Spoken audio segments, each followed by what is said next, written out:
Ito ang Bombo Radio Philippines. Fully digitalized. Numero 1 sa balita, komentaryo, drama at serbisyo publiko.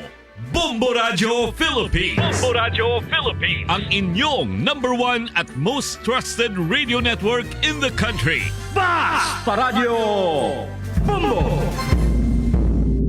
This is Bombo Network News Morning Edition, broadcasting live at Bombo Radio Broadcast Center, Makati City, Philippines. Araw po ngayon ng Miyerkules sa ika-11 sa buwan ng Hunyo taong 2025. Sa ating mga headlines, Impeachment Court nagdesisyong ibalik sa Kamara ang impeachment complaint laban kay Vice President Sara Duterte. Ang Impeachment Court nag-issue ng writ of summons para sa nasasakdal na si Vice President Sara at bibigyan ito ng 10 araw para magbigay ng tugon. Ang Kamara naman inirekomenda ng magsampa ng kaso laban sa Vice Presidente. Ang International Criminal Court tinanggihan ang kampo ni dating Pangulong Rodrigo Duterte na ma-disqualify ang dalawa sa mga huwes na humahawak ng kanyang kaso. Sa international news naman, tutukan mamaya, meron pong 11 katao ang nasawi sa pamamaril dyan sa paralan sa Austria. Habang sa atin namang balitang palakasan, ang Pilipino pole vaulter at Olympia na si EJ Obiana nagtapos na sa pang-5 puwesto sa torneo na isinasagawa ngayon doon sa The Netherlands. At live nationwide via satellite, dumako na tayo sa mga detalye ng ating mga balita. Inirekomenda ng House of Representatives ang pagsasampa na ng kaso laban kay Vice President Sara Duterte at iba pa dahil sa umano'y technical malversation, perjury, bribery at plunder. May kaugnayan ng kaso sa hindi tamang paggamit umano ng confidential funds sa Office of the Vice President at Department of Education noong ito pa ang tumatayong kalihim ng naturang tanggapan. Sa ginanap na plenary session itong Martes ng gabi ay pinagtibay ng mababang kapulungan ng Kongreso ang committee report ng House Committee on Good Government and Public Accountability na siyang nagsagawa ng pagdinig sa kaso. Base nga sa committee report na kanilang napatunayan umano na yan ay nagkaroon ng pagkamal ng 50 million pesos na public funds habang confidential funds ay hindi nagamit ng tama at nagkakalaga ito ng 612.5 million pesos. Dagdag naman ni Committee Chairperson Congressman Joel Chua na si Vice President Duterte lamang ang unang Vice Presidente na humirit ng labis na confidential funds kung saan ay mahigit 125 million pesos ang nagasto sa loob lamang ng 11 araw. Magugunitang una nang itinanggi ng Vice Presidente ang mga aligasyon na ibinabato laban sa kanya. Samantala, pinalaga naman ng miyembro ng prosecution team ng House of Representatives ang hakbang na i-inhibit mula sa impeachment trial si Vice President Sara Duterte, sina Senator Ronald Bato de la Rosa at Senator Robin Padilla. Sina de la Rosa at Padilla nga ay kalyado ng mga Duterte na kabilang sa tinatawag na Duterte Black. Paliwanag naman ni Iloilo 3rd District Representative Lawrence Defensor na hindi dapat i-inhibit ang tatayong senator judges dahil isang political process ang impeachment trial. judicial at hindi judicial process. Hiling lamang anya nila na mabigyan ng patas na pagpresenta at payagan na mailatag pareho ang panig ng prosekusyon at defense team. Matatandaan na una nang inamin ni Senator De La Rosa na siya mismo ang nag-inisyatiba ng draft resolution para ibasura ang impeachment trial. Gayon din kinumpirma ni Senator Robin Padilla na bumalangkat din siya ng sarili niyang resolusyon para sa parehong adhikain.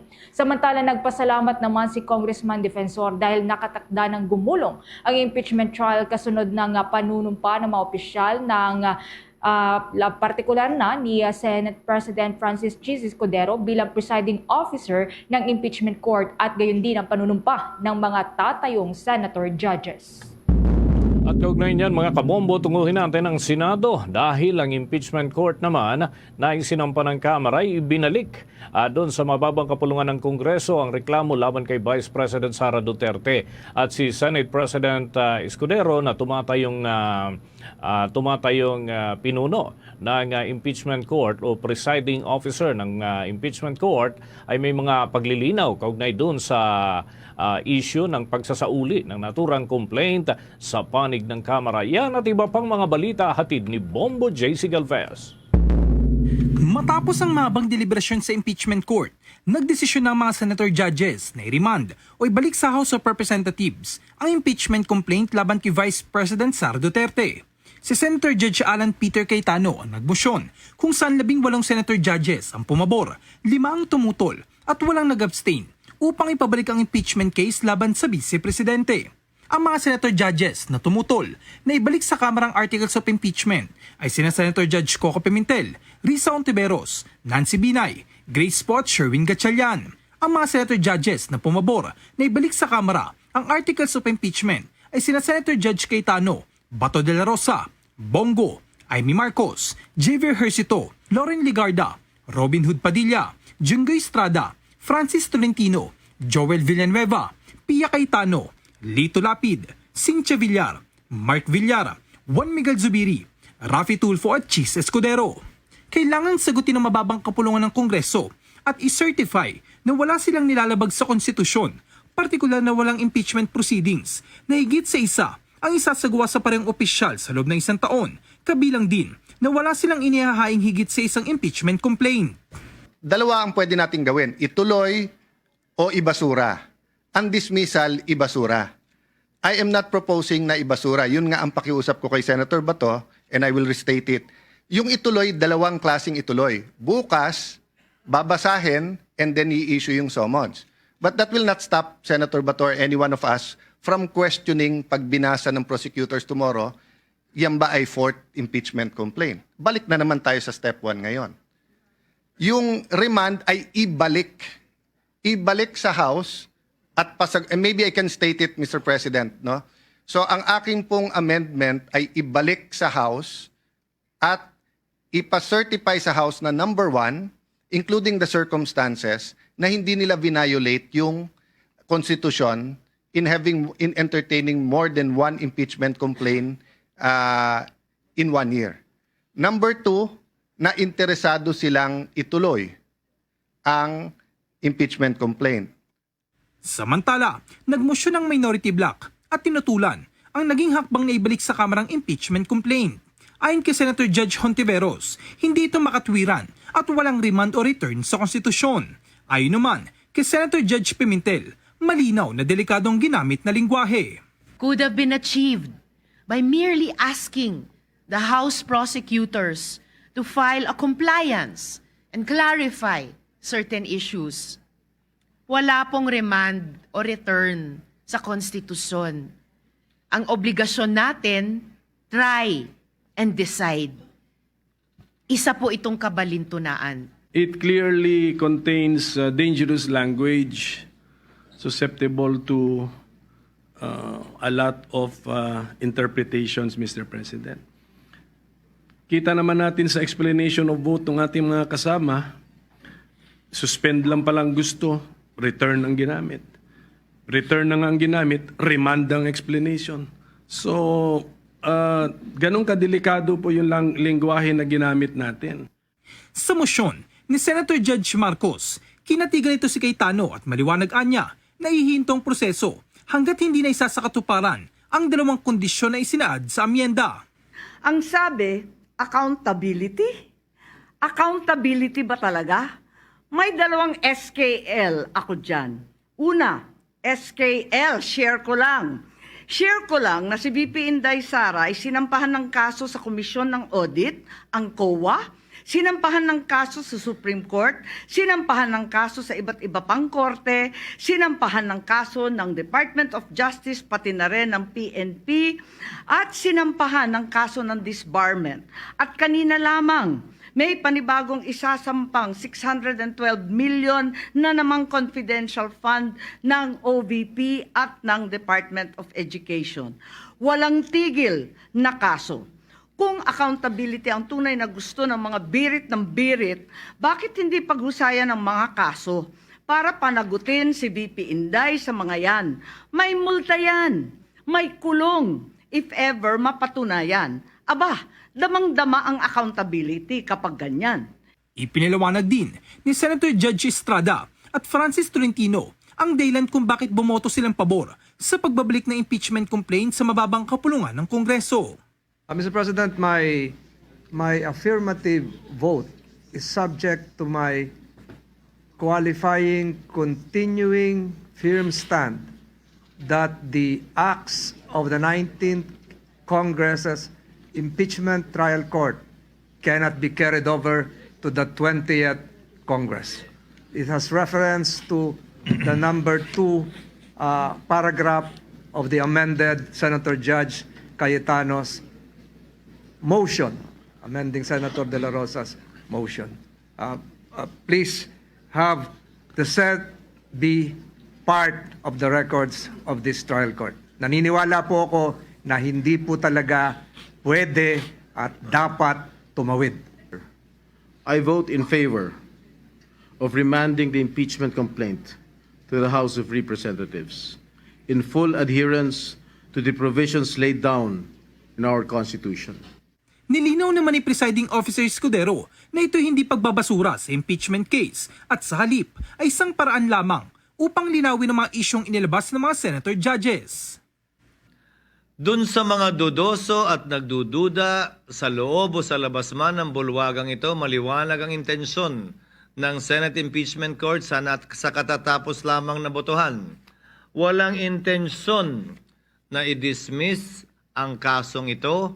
Ang intensyon ay mabigyan ng pagkakataon ang mga prosecutors na sumagot sa ilang tinuturing mga katanungan nang hindi inaaksaya ang panahon ng korte at nang hindi pa hinuhusgahan ang bagay na ito. Ang ating pinagbotohan hindi hinusgahan na lumabag ang Kamara sa 1-year ban. Hindi hinusgahan na ayaw na ng ng ika-20 Kongreso ang impeachment complaint na ito. Kaya nga po tayo magtatanong at mag-i-issue ng order. Samantala, bilang presiding officer ng impeachment court, naglabas si Escudero na isang writ of summons para kay Duterte na nag-uutos sa pangalawang Pangulo na magsumiti ng kanyang sagot sa loob ng 10 araw. Hindi na rin kailangan pang ipresenta ang articles of impeachment ngayong araw. Bukod dito, pinasusumiti rin ang sagot ng House of Representatives sa loob ng 5 araw.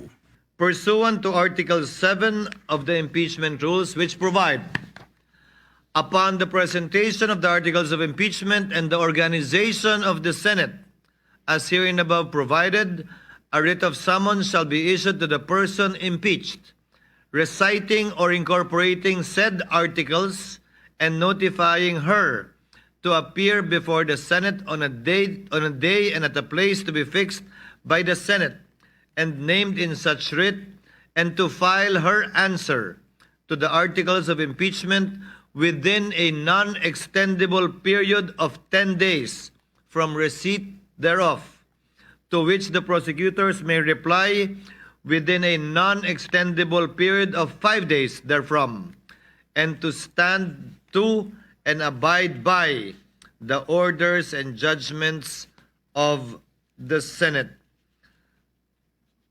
The court, therefore, having been organized and the articles of impeachment having been referred thereto, hereby issues the writ of summons to Vice President Sara Zimmerman Duterte, who is directed to file her answer within a non-extendable period of 10 days from receipt of the summons and a copy of the complaint pursuant to Article 7 of the impeachment rules. So ordered. Dahil dito, nagmosyon si De La Rosa at iginiit na wala nang rason para ipa-writ of summons si Duterte kung sakaling mapabalik ang complaint sa Kamara. Bakit pa natin magpapatuloy tayo sa pagbigay ng sabina sa respondent kung binalik natin? Siguro kung mabalik na yun sa atin, saka pa tayo magpapatawag ng mag-issue ng summons. Kasi technically wala tayong jurisdiction ngayon sa articles of impeachment dahil binalik natin sa kanila ang articles of impeachment. So wala sa atin. So ano ngayon ang magiging basis? Like for example, magpadala tayo ng sabina kay Vice President Sara Duterte. Anong attachment ilagay natin sa sabina? That's my humble understanding. Again, I am not a lawyer, Mr. President.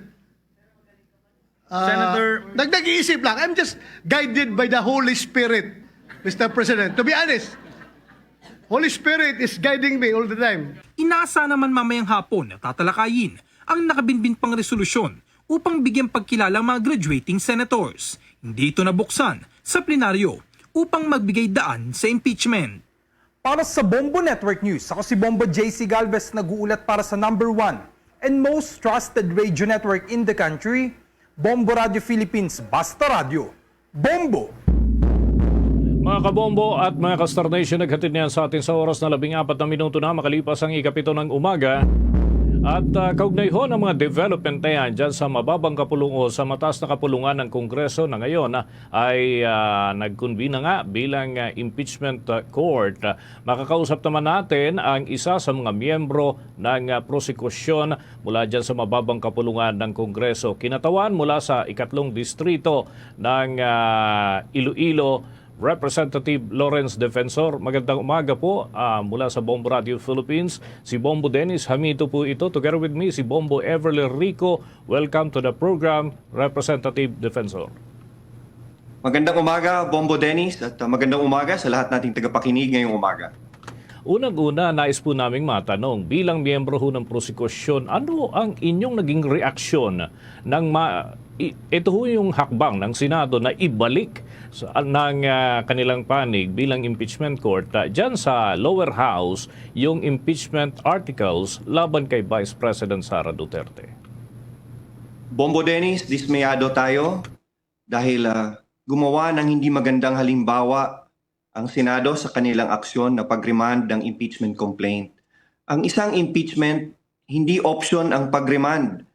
Ito ay conviction o acquittal after trial at wala sa intensyon ng mga framers o mga gumawa ng ating konstitusyon na pwedeng i-remand ang isang impeachment complaint. Kaya ito ay malinaw na paglabag sa ating konstitusyon at paglabag sa isang makademokratikong proseso na kung sana ay hinayaang makapaglatag ng ebidensya ang prosecution at ang depensa at para matanggap ng lahat, lalo na ng mga Pilipino, kung acquitted man o convicted ang Vice President. Initially, ano ho ang gagawin ng panig ng prosekusyon matapos itong mga development po na ito para hindi masayang yung panahon? Dahil nga sabi ay may mga naniniwala na hindi dapat na ma-delay itong mga proseso na ito. Though, may kinakailangan mga due process na dapat din namang i-address. Ano ho ang magiging aksyon dito ng panig ng prosekusyon? Unang-una, Bombo Dennis, hindi tinatanggap ng Kamara de Representanteng itong pag-remand ng ating Senado at kami ay nag-uusap-usap simula pa kagabi habang minomonitor namin ang Senate Impeachment Court. Ngayong umaga, magpupulong ang prosecution team kung anong pinakamagandang hakbang dahil malinaw na walang nilabag na batas o probisyon sa konstitusyon ang pag-file nitong impeachment complaint na ito. Tatandaan natin na mahigit 200 miyembro ng Kongreso na nagre-representa ng mga Pilipino sa kanilang distrito at sa kanilang mga party list representatives. Ang pumirma nito, matatag ang numero ng mga complainants at sinuri ng Kongreso ng mabuti kung anong impeachment complaint ang itatransmit namin sa Senado. Kaya aabangan nyo ngayong umaga kung anong aksyon ng Kamara de Representante dahil malinaw na paglabag sa konstitusyon itong pag-remand ng impeachment complaint. Okay, Representative Defensor, may mga katanungan din ang akin katandem dito, si Bombo Everly Rico. Bombo Ever, with your questions? Alright. Nakikita niyo po ba din po yung posibilidad na magkaroon ng constitutional crisis kaugnay po dito sa impeachment case ni VP Sara? Tama, Bombo Everly. Nalagay tayo sa isang krisis na wala sa tamang lugar at malinaw na paglabag sa konstitusyon. This is a clear breach of duty and a clear breach of public trust. At para sa akin, isa itong grave abuse of discretion sa parte ng ating mga senador at dapat malinawan ng ating taong bayan dahil ang isang impeachment process ay proteksyon yan sa mga tao, proteksyon yan sa bayan at sa gobyerno at dapat madesisyonan ng maagap kasi ang desisyon ng ating mga senador dito pagkatapos makita ang ebidensya ay kung nararapat bang manatili ang isang mataas na opisyal sa pwesto o dapat siyang tanggalin dahil sa kanyang mga krimen o biolasyon na ginawa.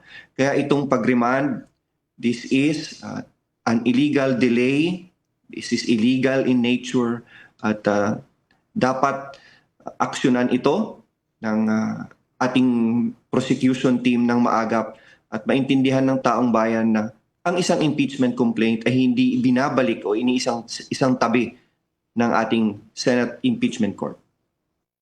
Representative Defensor, isingit ko lamang po ito dahil nanindigan po si Senate President Chis Escudero na baka magsimula pa itong impeachment trial sa 20th Congress and maging po si Pangulong Bongbong Marcos mismo ay naniniwala na tatawid po ito sa 20th Congress.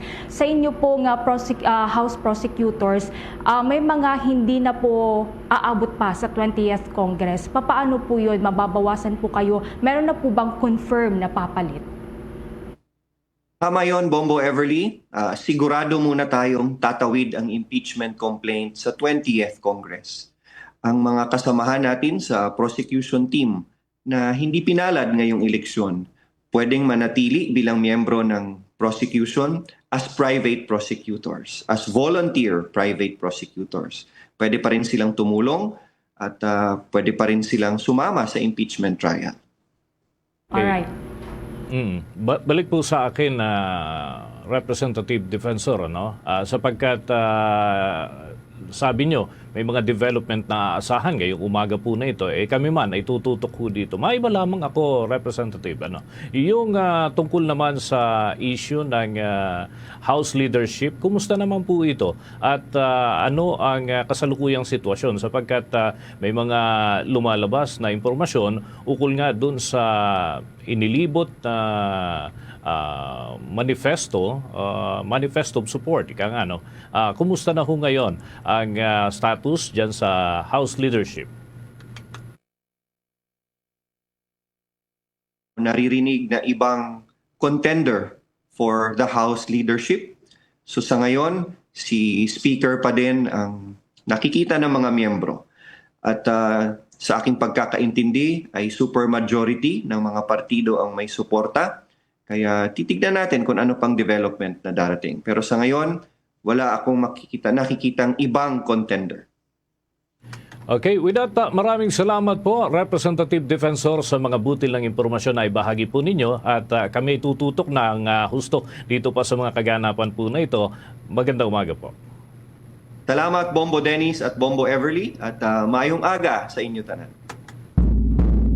Mga kabombo at mga ka-Star Nation, nakausap po natin ang isa sa mga opisyal dyan sa mababang kapulungan ng Kongreso, House Deputy Majority Leader at 3rd District Representative Lawrence Defensor ang ating nakausap. Bahagi po siya ng impeachment prosecutors mula dyan sa mababang kapulungan ng Kongreso. Samantala, kumpiyansa ang Kamara de Representantes na hindi maaantala ng pagbiyahe ni Vice President Sara Duterte patungo doon sa Malaysia ang pag-usad ng kinakaharap niyang impeachment. Kasabay nito ay nananawagan si House Spokesperson Attorney Princess Abante sa Senado na gampanan ang kanilang tungkulin sa ilalim ng konstitusyon sa pamamagitan ng pagsisimula na ng paglilitis. Ipinaliwanag ni Attorney Abante na may nakasaad ng mga probisyon sa mga patakaran ng impeachment para sa mga sitwasyon na hindi maisagawa ang personal na paghahatid ng articles of impeachment. Ang pahayag ay matapos ngang kumpirmahin ng Office of the Vice President na bumiyahe ang ikalawang Pangulo sa Malaysia kasama ang kanyang pamilya para sa isang personal na lakad. Hindi naman tinukoy ng kanyang opisina kung kailan babalik o kailan umalis ang Vice Presidente, ngunit sinabi nitong inaasahan ding dadalo si Vice President Sara sa pagdiriwang ng Araw ng Kalayaan sa Kuala Lumpur, Malaysia sa Hunyo 12 at makikilahok din sa isang consultation kasama ang mga overseas Filipino workers. Umalis nga ang ikalawang Pangulo ilang araw lamang bago na nakatakdang magsimula ang impeachment proceedings laban sa kanya, kung saan inaasahan na magtitipon naman ang Senado bilang impeachment court ngayong araw. Na-impeach si Vice President Sara ng House of Representatives noong Pebrero 5 dahil sa mga kasong culpable violation of the Constitution, betrayal of public trust, graft and corruption at iba pa na mabibigat na krimen. Nagugat ng mga kaso sa umano'y maling paggamit ng Vice Presidente sa 612.5 million pesos na confidential at intelligence funds na nagkakahalaga naman ng 500 million pesos mula sa Office of the Vice President at 112.5 million pesos mula sa Department of Education, habang sabay niya namang hawak ang posisyon bilang presidente at kalihim ng edukasyon. Kapag napatunayan namang nagkasala, agad natatanggalin si Duterte sa pwesto at hindi na maaaring humawak ng anumang posisyon sa gobyerno sa hinaharap. Oras natin sa buong kapuluan, 25 minuto na makalipas ang ikapito ng umaga. Binigyang diin ni Senator-elect Bam Aquino na dapat gawin ng 20th Congress ang mandato nito sa paglilitis sa impeachment case laban kay Vice President Sara Duterte. Sa isang statement, ipinunto ni Aquino na bagamat binibigyan ng karampatang parliamentary courtesy ng kasalukuyang 19th Congress doon sa mga huling araw nito, malinaw niya ng 20th Congress ang kinakailangan gumawa ng mga nararapat na tungkulin. Saad pa ng Senator-elect na mahalagang masunod ang mga lituntunin ng saligang batas pagdating kaugnay ng impeachment case, kung saan ay tungkulin anya ng Senado bilang institusyon na litisin ang kaso at maglabas ng hatol. Ipapakita din anya ng prosesong ito na walang sino man ang nakakahigit sa batas. Muling sinabi ni Aquino na dati ding nagsilbing hukom sa Senate Electoral Tribunal na nakahanda siya na agampanan ng tungkulin at responsibilidad bilang Senator Judge kung sakaling tumawid sa susunod na Kongreso ang impeachment trial laban kay Vice President Sara Duterte. Iginit din Aquino sa pagpapasya sa impeachment na dapat ay mauna ang rule of law at kapakanan ng taong bayan.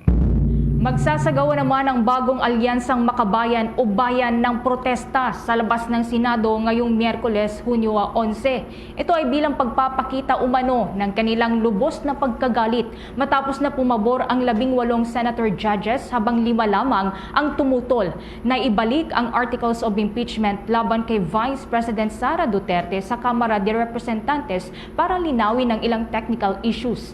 Sinilabas na statement ng grupo nitong gabi ng Martes, nagpahayag ng pagkadismaya si Bayan President Renato Reyes Jr. sa naging desisyon ng Senado at tinawag na isang shameless abdication ito ng kanilang mandato sa konstitusyon.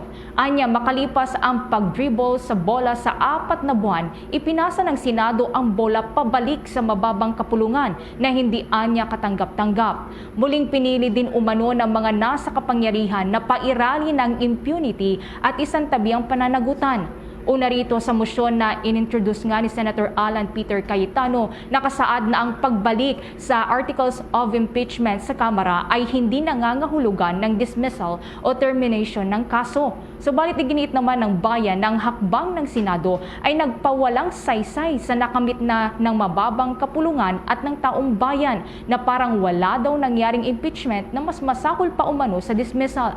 Sa huli, sinabi ng grupo na nararapat na mariing kundinahin ng taong bayan ang anilay spineless at mahinang hakbang na pagbabalik ng Articles of Impeachment sa Kamara. Karagdagan pa sa mga balita, naniniwala si Pangulong Ferdinand Bongbong Marcos Jr. na may tatawid hanggang sa 20th Congress ang impeachment trial kay Vice President Sara Duterte. Sinabi nito na nakabantay ang executive branch sa mga hakbang na ginagawa ng Senate President na si Francis Chis Escudero na tumatayong presiding officer para naman magkaroon ng mapayapa ang paglipat ang impeachment trial sa susunod na Kongreso. Dagdag pa ng Pangulo na wala itong nakikitang kontrobersiya dahil malinaw na hindi nila matatapos ang pagdinig ngayong ika-19 na Kongreso. Ipinauubayan na lamang ng senador kung ano ang maaaring kahinatnaan ng nasabing pagdinig at magugunita na nitong Martes mga kabombo ay nagpasya ang Senado na ibalik sa House of Representatives ang impeachment complaint laban kay Vice President Sara Duterte at inaasahan mga kabombo ang iba pang mga development hinggil dyan. Kaugnay pa rin ang naturang mga impormasyon, si Pangulong Ferdinand Marcos Jr. nakatakda naman ang magsagawa ng inspeksyon sa San Juanico Bridge at Siquijor Island ay tutunguhin din yung power plant na nagkaroon ho ng power problem nitong mga nakalipas ho na araw. At alamin natin ang iba pang mga aktibidad ng Pangulo sa ulat ni Bombo Annali Soberano kaugnay nga ng naturang lakad sapagkat posible rin na magpalabas ng statement ng Chief Executive hinggil dito sa mga development ng mataas na kapulungan ng Kongreso hinggil dun sa impeachment case ni Vice President Sara Duterte at kung may mga sidelines o may iba pang lakad ng Chief Executive lalo't ngayon ay kabi-kabila yung sitwasyon na ina-address hinggil ho dyan sa Visayas area hinggil naman dun sa mga development pa na kinakailangan gawin. May balita si Bombo Annali Soberano. Patungong Central at Eastern Visayas, si Pangulong Ferdinand Marcos Jr. ngayong araw. Nakatakdang inspeksyonin ng Pangulo ang San Juanico Bridge sa Cabalawan, Tacloban City na kasalukuyang sumasailalim sa structural assessment at preparatory retrofitting. Bago ang inspeksyon, pupuntahan muna ng Pangulo ang Amandayahen Port sa Basay, Samar na mahalagang alternatibong ruta dulot ng pansamantalang limitasyon sa bigat ng mga sasakyan sa San Juanico Bridge.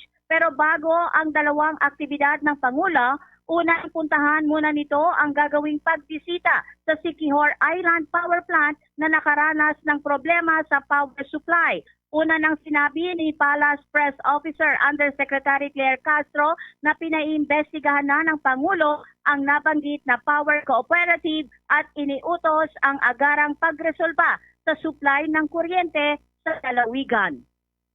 Tingnan natin ang pahayag ni Undersecretary Claire Castro. Nagbigay na rin siya ng direktiba ang ating Pangulo para sa isang malalim na investigasyon sa power provider na Siquijor Island Power Cooperative.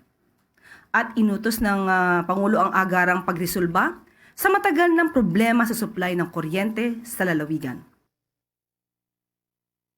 Samantala, idiniklara ni Pangulong Marcos ang isang taong state of calamity sa buong rehiyon ng 8 o Eastern Visayas para bigyang daan ang mabilis na pagsasaayos at rehabilitasyon ng San Juanico Bridge.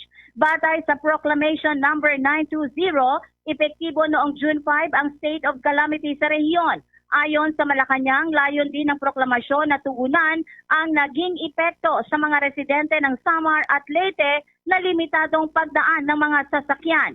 Inatasan ng Pangulo ang Department of Public Works and Highways na pakipag-ugnayan sa mga local government units. Pinatitiyak din ng Pangulo sa mga law enforcement agencies gaya ng Armed Forces of the Philippines at Philippine National Police na magbigay ng agarang responde para matiyak ang kaligtasan ng mga taong apektado sa pagkukumpone ng San Juanico Bridge. Una na kasing inirekomenda ng National Disaster Risk Reduction Management Council ang pagdeklara ng state of calamity sa Region 8. Mula Malacanang, Bombo Anali Montaño Soberano nag-uulat para sa number 1 and most trusted radio network in the country, Bombo Radio Philippines, Basta Radio, Bombo! At mga kabombo, mga ka-Star Nation, bago tayo musad sa iba pang malalaking balita, may isa pa tayong panayam ngayong umaga po na ito. Makakausap naman natin sa puntong ito ang Deputy Minority Leader dyan sa mababang kapulungan ng Kongreso at kinatawan mula sa Alliance of Concerned Teachers Party List, Representative Franz Castro. Magandang umaga po, si Bombo Dennis Hamito po ito, and together with me, si Bombo Everly Rico. Welcome to the program. Magandang umaga, Bombo Dennis at kay Everly at sa mga tagapaginig ninyo sa Bombo Radio. Ito ho ang tanong ko, Representative Castro. Ikinagulat pa ba ninyo yung mga development ho dyan sa Senado kagabi na nagpasya ho sila, isole doon sa Kamara yung impeachment case laban kay Vice President Sara Duterte? Yes, tama ka Dennis, no? Nagulat kami doon sa pasya. So, hindi namin talaga maisip yung ganong nangyari sa Senado. So, din-describe ko nga ito na, sabi ko nga nakakabaliw dahil wala ito sa mga rules, unconstitutional. Talaga namang ang aim lang nito ay talaga mapadelay itong impeachment trial. Kaya talagang unprecedented. Talagang hindi ko mawari yung naging pasya ng Senado rito.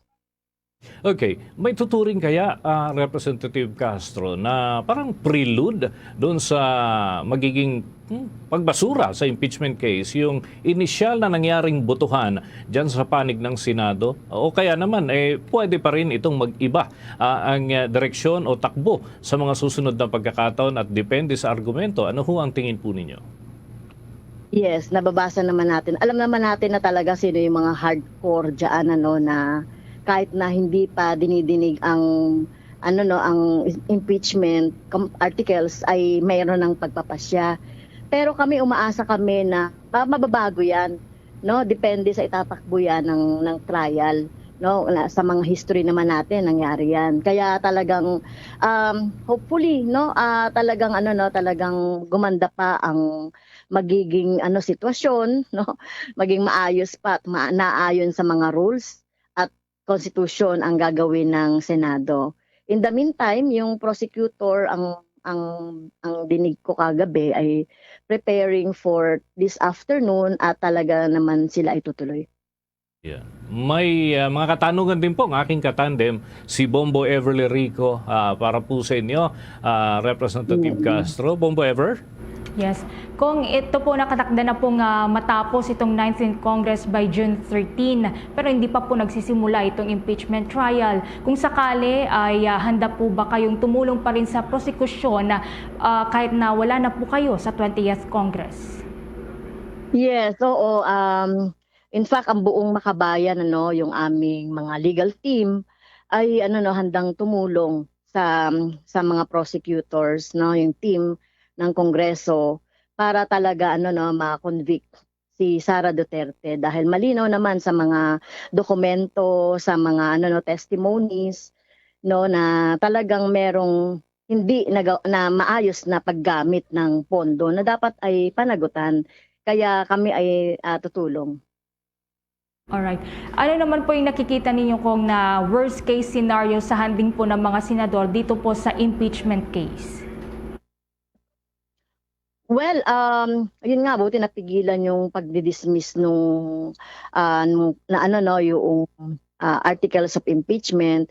So yung worst case scenario na magkakaroon talaga yan ng parang constitutional crisis pag itinuloy yung ganitong ginagawa ng Senate at ahantong pa yan sa Supreme Court. So yun ang nakikita nating worst case scenario.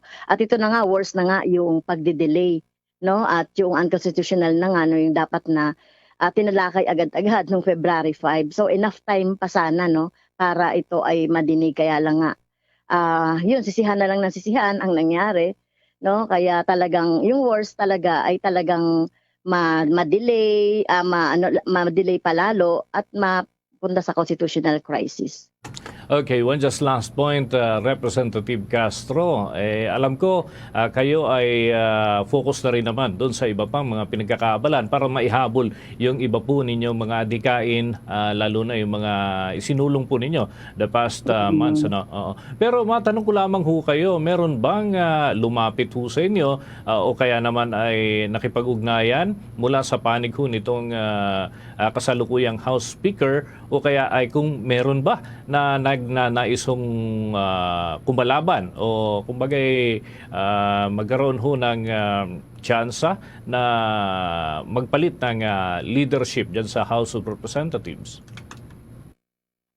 Well, meron nang lumapit, no, sa partido namin, sa ACT Teachers Party List, na support kay Speaker. So kami naman sa Makabayan, lagi kaming nasa minority. Dahil alam niyo naman ang Makabayan, no, fiscalizer yan at independent parati kami sa Kongreso. Pero sinusuportahan namin anuman yung magiging support ng majority, kung sino man yung magiging speaker. At tingin namin ay si Speaker Romualdez pa rin ang mas maraming suporta. I see. With that, maraming salamat po, Representative Castro, sa mga impormasyon na ibahagi po ninyo ngayong umaga po na ito sa mga taga-subaybay ng Bombo Radio Philippines. Thank you rin po. Mga kabombo at mga ka-Star Nation, nakausap po natin si House Deputy Minority Leader at ACT Teachers Party List Representative Franz Castro. Bombo International News. Nasawi ang nasa 11 katao matapos ang naganap na pamamaril sa isang secondary school sa Maygraz City sa Austria. Ayon sa mga otoridad, na 6 na kababaihan at 3 kalalakihan ang agarang nasawi matapos na barilin ng sospek. Habang isang biktimang babae naman ay namatay sa paggamutan mismo matapos na magtamo naman ng tama ng bala sa katawan. Matapos ang insidente ay nagpakatiwakal din ang sospek sa loob yan ng palikuran ng paaralan. Gumamit ng 2 baril ang 21 anyos lamang na sospek na dating mag-aaral sa may paaralan na nabanggit. Itinakda naman o itinakbo sa paggamutan pa ang 12 katao matapos na magtamo ng sugat sa kanilang katawan. Patuloy na inaalam naman ng mga otoridad ang motibo ng sospek sa nasabing pamamaril. Karagdagang balita, tinanggihan na ng tuluyan ng International Criminal Court ang hakbang ng kampo ni dating Pangulong Rodrigo Duterte na ipa-disqualify ang 2 judges dahil naman sa umano'y issue ng jurisdiction.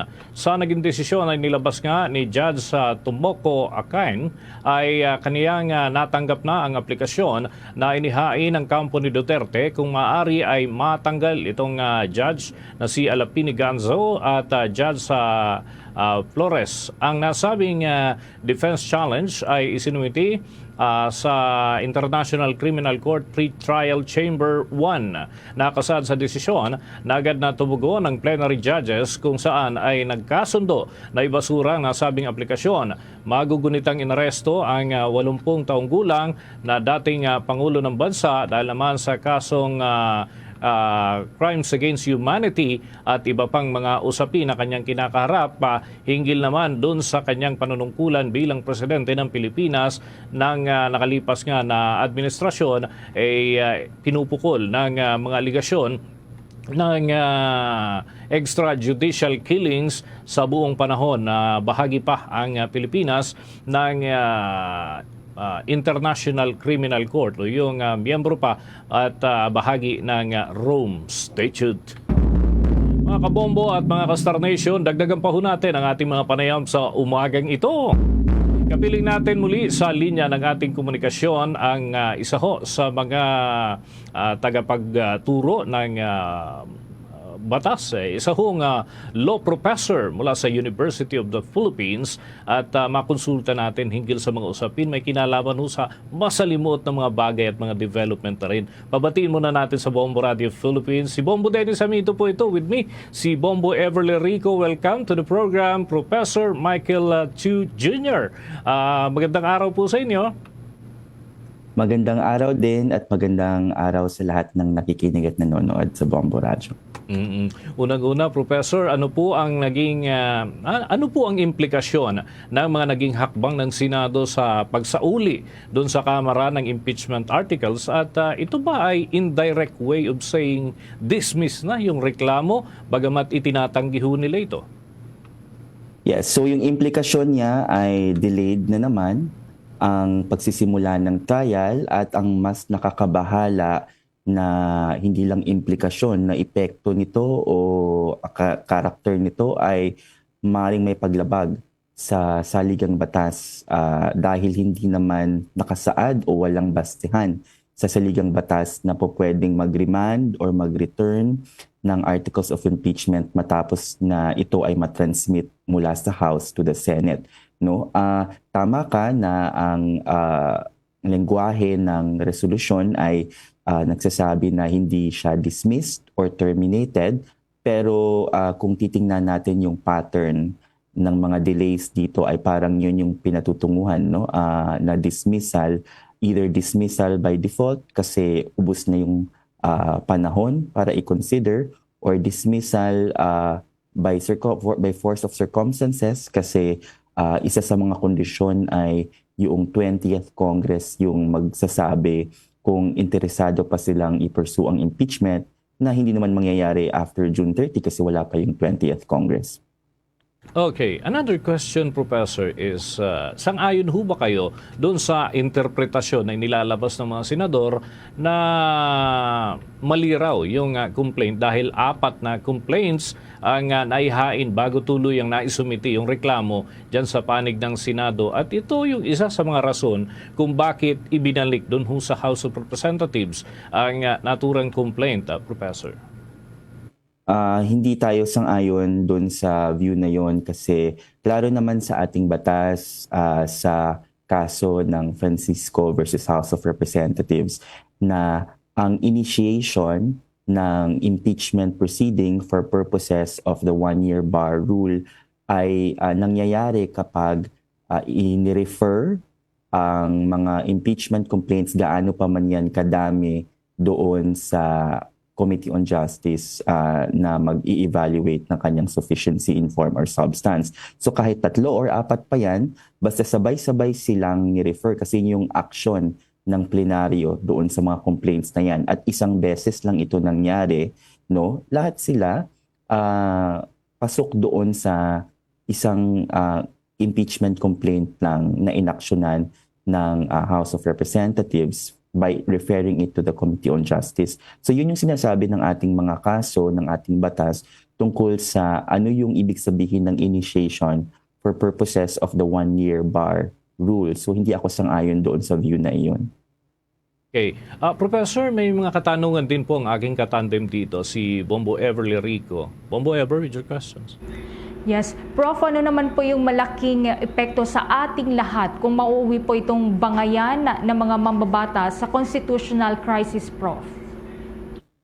Sa huli, tayo yung talo dito sa prosesong ito. Ang taong bayan yung dehado dahil iisipin natin, marami nang nasabi tungkol sa impeachment na ito ay isang political na proceeding bukod sa legal. Totoo naman yun na political siya. Pero hindi yun masama. Kasi nga, kaya nga ang Senado, yung husgado, dito kasi sila yung nagre-representa. Hindi sila mga hukom sa traditional na sense no, sa mga korte, pero sila yung nagre-representa ng view ng mamamayan no, na kanilang naghalal sa kanila sa pwesto. So ang implikasyon nito ay yung kaisa-isang mekanismo na pwede nating mapanagot yung pinakamatataas na opisyal ng ating bayan ay inihalal, na wala na tayong magagawa after inihalal, di ba? Nandiyan na sila. Ito lang ang sabi ng saligang batas na paraan, ay po pwede palang hindi rin maging wala ring visa, no? Dahil sa pag-delay o sa ano bang mga legal na issue na ginagawa tungkol dito na hindi naman issue talaga. Simple lang yung sinasabi ng konstitusyon, pwede pa lang hindi na siya magamit, no? At natututo dito yung mga susunod na mga politiko o susunod na mga senado na kapag gusto pala namin makatakas dito sa aming obligasyon, ito lang pala ang gagawin, no? I-delay at magka-create ng napakaraming legal na question para mukha na siyang masalimuot. Pero in fact, hindi siya masalimuot kasi klarong-klaro ang sinabi ng saligang batas. Okay, with that, Professor, maraming salamat sa mga butil ng impormasyon na naibahagi po ninyo sa mga taga-subaybay ng Bombo Radio Philippines at umaasa ho kami na magkakaroon pa ng mga development ito na ating aantabayan at muli ho kaming makikipag-ugnayan sa inyo the moment na may mga development pa ho ito, Professor. Thank you so much and good morning. Good morning. Maraming salamat.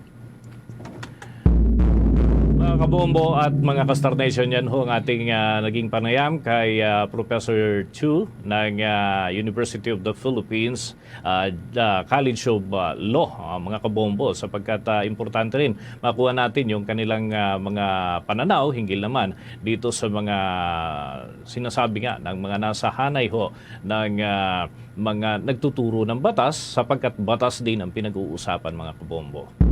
So, tayo ng mga karagdagan report, Bombo Ever. Philippine Navy nanindigan na ang illegal daw na presensya ng mga barko ng China ang nagiging dahilan ng interference doon sa West Philippine Sea. Kaugnayan ko po tayo ng buong detalye sa pag-uulat ni Bombo Bea Piniza. Nanindigan ng Philippine Navy na ang nagiging dahilan ng interference sa katubigan ng West Philippine Sea ay ang patuloy na pag-aligid ng mga barko ng Chinese Communist Party sa bahaging ito ng Pilipinas na siyang itinuturing na illegal na mga presensya. Sa isang pulong balita na ginanap sa tanggapan ng Philippine Army sa Taguig, binigyang diin ni Philippine Navy spokesperson for the West Philippine Sea, Rear Admiral Roy Vincent Trinidad, na tama naman ang mga naging pahayag ng China na walang kahit anumang foreign entity ang siyang dapat mangahas ng mga elam sa mga teritoryo ng bansa. Ito din anya ang pangunahing dahilan kung bakit dapat nang alisin ng China ang kanilang mga sasakyang pandagat at mga warships sa West Philippine Sea na siyang bahagi ng Exclusive Economic Zone at Maritime Domain ng Pilipinas. Ani Trinidad, silang foreign entity na siyang gumagawa ng interference sa West Philippine Sea at ang kanilang mga illegal na presensya, maging ang kanilang mga agresibong aksyon sa katubigan ay siya anyang pangunahing dahilan ng geopolitical wars sa bahaging ito ng bansa. Kasunod dito ay binigyan din rin ni Trinidad na ang kanilang presensya sa West Philippine Sea ay hindi kailanman nakatanggap ng kahit anumang suporta mula sa iba pang mga nasyon. The statement that no foreign power should interfere in the West Philippine Sea is very true.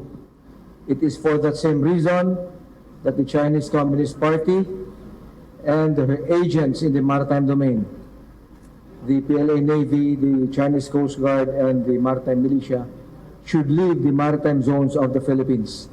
They are the foreign power interfering in the West Philippine Sea.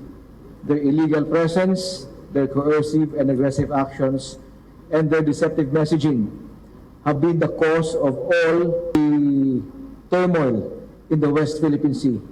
They have not received any support from any country of their actions in the West Philippine Sea. Samantala, kaugnay naman sa naging mataas na bilang ng presensya ng mga barko ng China sa West Philippine Sea, partikular na sa Baho de Masinloc at maging ang naging pagsadsad ng isang barko sa Pag-asa Island, nananatiling agresibo at illegal at hindi na anya pa kailangan maghintay ng Pilipinas ng kahit anumang mga military actions mula sa China para ipatupad ang kanilang mandato. Pagtitiyak ni Trinidad, magpapatuloy ang kanilang hanay sa pagprotekta sa seguridad, integridad at kaligtasan sa mga teritoryo sa bahaging ito ng West Philippine Sea.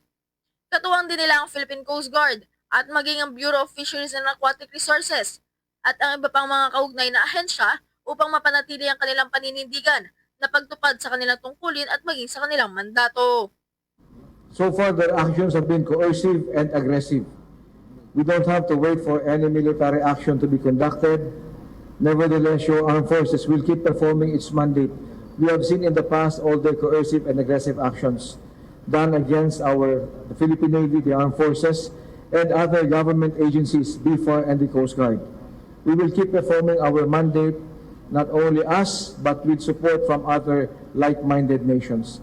And again, as the SND mentioned, we have received a lot of support from other countries for our stand in the West Philippine Sea. Sa kasalukuyan naman pumalo na sa higit 15,000 na mga barko ang namataan ng Armed Forces of the Philippines sa West Philippine Sea simula nitong Mayo 1 hanggang Mayo 31. Nananatili namang malakas ang paninindigan ng militar na mapalakas pa ang lokal na presensya nila sa katubigang ito ng Pilipinas. Para sa Bombo Network News, Bombo Bea Piniza nag-uulat. Para sa number 1 and most trusted radio network in the country, Bombo Radio Philippines Basta Radio. Bombo! Ito naman ang Department of Transportation sinuspindi yung 15 ilang araw itong mga bus na nagkakarera at lumabas ho ito sa internet, itong video ho na ito. Alamin natin ang mga development dyan sa Department of Transportation. Ulat yan ni Bombo Isa Cotoner. Ipinahayag ni Department of Transportation Secretary Vince Dizon na sinuspinde ng Land Transportation Franchising and Regulatory Board ng 30 araw ang 15 bus units ng GV Florida Transport Incorporated. Bilang paunang hakbang habang iniimbestigahan ang insidente ng 6 na bus ng kumpanya na tila nagkakarerahan sa kahabaan ng National Highway mula Diadi Nueva Vizcaya hanggang Cordon Isabela noong 8 ng Hunyo. Sa isang pulong balitaan, sinabi ni Dizon na kabilang sa mga sinuspending bus ay ang mga may rutang Santa Ana hanggang Sampaloc sa Cagayan at Baguio hanggang Apayao na natukoy na out of line o labas sa kanilang otorisadong ruta. Bukod dito, sinuspindi rin ng Land Transportation Office ng 70 araw ang lisensya ng mga driver ng 6 na bus na sangkot at inatasan na sumailalim sila sa mandatory drug test. Bagaman humingi na ng paumanhin sa publiko ang pamunuan ng GV Florida Transport Incorporated at nangakong tututukan ng insidente, hindi ito tinanggap ni Dizon.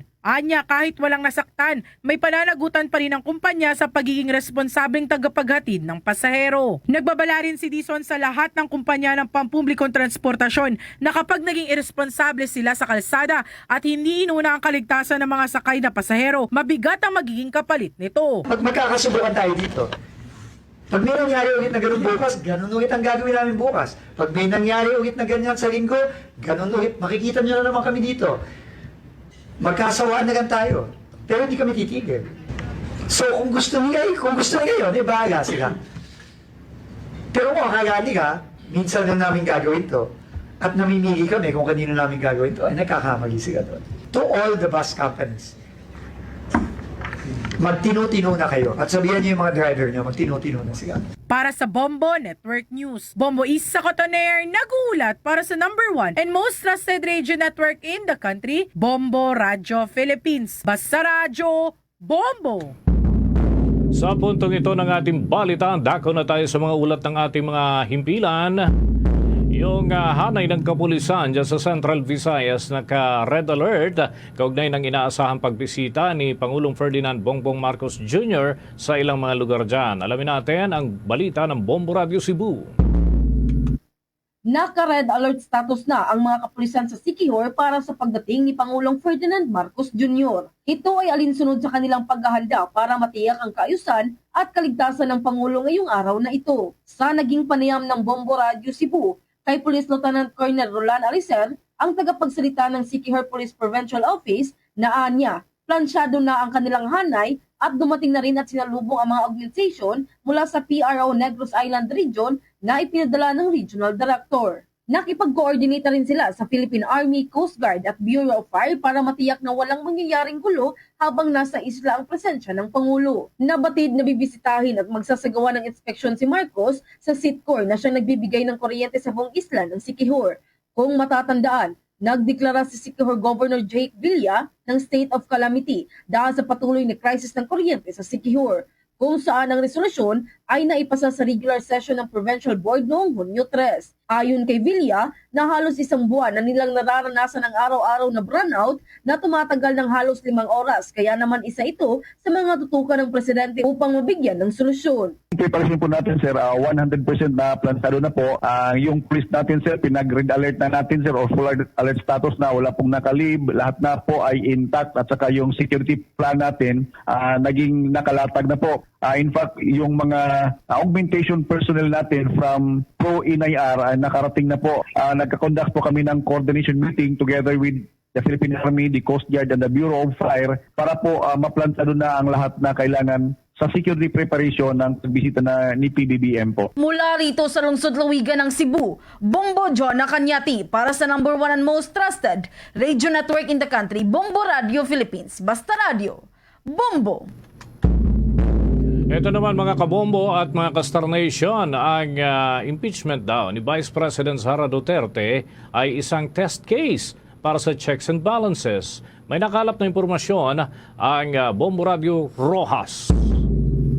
Naniniwala ang isang legal expert na mahalagang pagsisimula ng impeachment process laban kay Vice President Sara Duterte upang matiyak ang umiiral na check and balance sa pagitan ng mga sangay ng pamahalaan. Sa panayam ng Bombo Radio Rojas kay Attorney Jonar Pueblo, President ng Philippine Arbitration Center in the Visayas, sinabi niya na bagamat sensitibo at politikal ang impeachment, ito ay isang lehitimong mekanismo sa ilalim ng saligang batas upang papanagutin ang mga mataas na opisyal ng pamahalaan. Ipinaliwanag niya na ang impeachment ay dapat umusad batay sa malinaw na legal na batayan gaya ng betrayal of public trust, culpable violation of the Constitution at iba pang impeachable offenses. Dagdag pa niya, kung magpapatuloy ang pagwawalang bahala sa mga isyong kinakaharap ng mga opisyal na walang formal na investigasyon o pag-uusig, nawawala ang balanse ng kapangyarihan at pananagutan sa pamahalaan. Giit ni Attorney Pueblo, ang pagsisimula ng impeachment proceedings ay hindi dapat katakutan, kundi ituring bilang hakbang patungo sa mas matatag at responsableng pamahalaan. We should not only just be concerned with fortuit. We should also be concerned with the concept of hearing or trial. So how would the trial go? Do not expect it to be like the usual court hearings that we know of. Now, the Senate is not bound by the rules of court of the Supreme Court. No, it can create its own rules. Mula dito sa Bombo Radio Rojas, para sa Bombo Network News, ito si Bombo Lindsay Ermitanio Bade. Para sa the number 1 and most trusted radio network in the country, ang Bombo Radio Philippines, Basta Radio, Bombo! Bombo Foreign Exchange Update. Para sa mga nag-aabang sa palitan ng piso kontra sa foreign currencies na italang katumbas ng isang US dollar, 55 pesos and 83 centavos. Hong Kong dollar, 7 pesos 11 centavos. At ang Singaporean dollar, 43 pesos and 41 centavos. Saudi Arabian Rial, 14 pesos and 88 centavos. At ang euro ay nasa 63 pesos and 75 centavos batay sa data ng Bangko Sentral ng Pilipinas at Bankers Association of the Philippines. Bombo Foreign Exchange Update is brought to you by Quinbank Business Banking. Tuloy-tuloy lamang sa pagsubaybay sa mga programa ng Bombo Radio Philippines. Maaari itong matunghayan sa pamamagitan ng Bombo Mobile App, YouTube, TikTok at maging sa Facebook Live. Sa bahagi ng Mindanao, masusubaybayan ang mga programa ng Bombo Radio Philippines sa bahagi po ng Davao Region. May Bombo Radio Davao at Star FM Davao. Meron din ho tayong himpilan sa Northern Mindanao, Bombo Radio Cagayan de Oro. Sa bahagi naman ng Caraga Region, Bombo Radio Butuan at Soc Sargent Region, Bombo Radio Jensan at dyan sa bahagi po ng Coronadal, ang Bombo Radio Coronadal. Para naman po sa Bukidnon area, mapapakinggan at mapapanood nyo rin po ang Bombo Radio Malay-Balay. Habang sa mga Chabacano naman, masusubaybayan din po ang ating news and entertainment station sa Star FM Zamboanga. Sa mga nasa Zamboanga del Norte naman, nariyan po ang Star FM Dipolog. At sa may Central Mindanao at Bangsamoro Region, nariyan naman po ang Star FM Cotabato. Mga kabombo Castor Nation, bago tayo magtapos, samahan niyo po kaming manalangin ng Orasyon Pirata for the Nation. Heavenly Father, you led your people out of Egypt from slavery to freedom. In Jesus, your beloved Son, you led us from death to life through his paschal mystery. And by the gift of the Holy Spirit, we humble ourselves before you today, trusting in your promise to heal our land. Stretch forth your mighty hand once again and lead our nation. In this time of crisis, conflict, and confusion, let the light of truth shine like a pillar of cloud by day and a pillar of fire by night to guide us along the path that leads to unity and peace.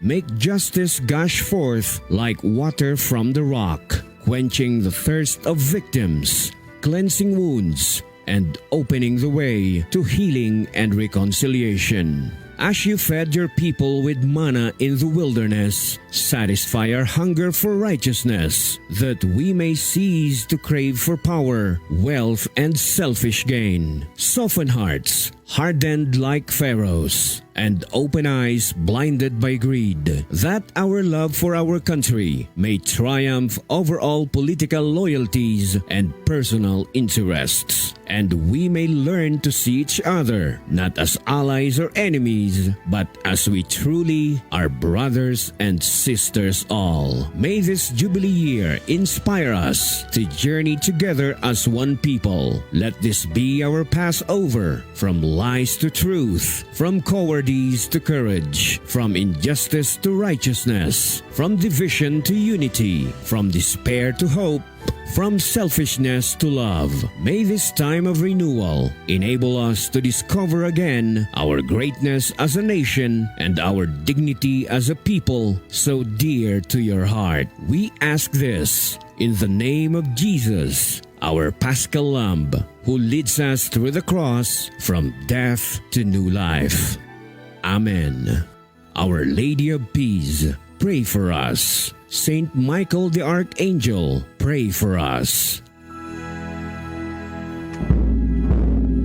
Luzon, Visayas at Mindanao, yan ang kalipunan ng ating mga balita para sa pang-umagang edisyon ng Bombo Network News. Mula sa Bombo News Center, Makati, para sa number 1 and most trusted radio network in the country, Bombo Radio Philippines. Basta Radio, Bombo!